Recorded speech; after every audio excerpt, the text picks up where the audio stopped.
On va répéter les échecs comme ça parce que dans un contexte normal, que ce soit des victoires ou des échecs, on tire les leçons pour soit corriger en cas d'échec, soit perpétuer en cas de bons résultats. Mais au Cameroun, dans l'un ou l'autre des cas, on a l'impression qu'on ne tire jamais les leçons. Voilà, lors de la dernière Coupe d'Afrique des Nations, on n'a même pas pu traverser les quarts de finale.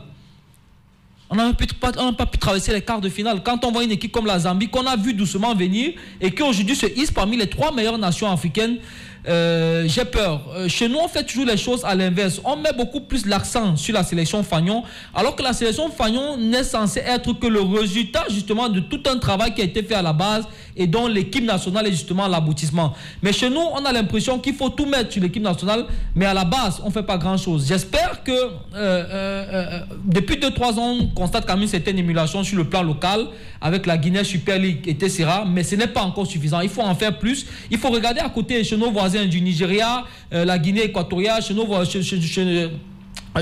frères de l'Afrique du Nord, comment est-ce qu'ils font? Comment est-ce que la Zambie fait pour se positionner aujourd'hui comme étant une des meilleures nations africaines? Comment est-ce que l'Afrique du Sud fait pour répéter les performances d'un certain niveau, d'être champion d'Afrique, de venir damer le pion à une équipe comme le Nigeria qui avait fait même pas cette compétition-là depuis pratiquement son existence? C'est en copiant ce que les autres font, parce qu'on ne va pas inventer le fil à couper le beurre. C'est en regardant ce que les autres font, on l'implémente sur le plan local, en le contextualisant par rapport à nos réalités locales. On essaie de tirer les leçons de nos échecs ou de nos victoires dans les participations aux compétitions internationales.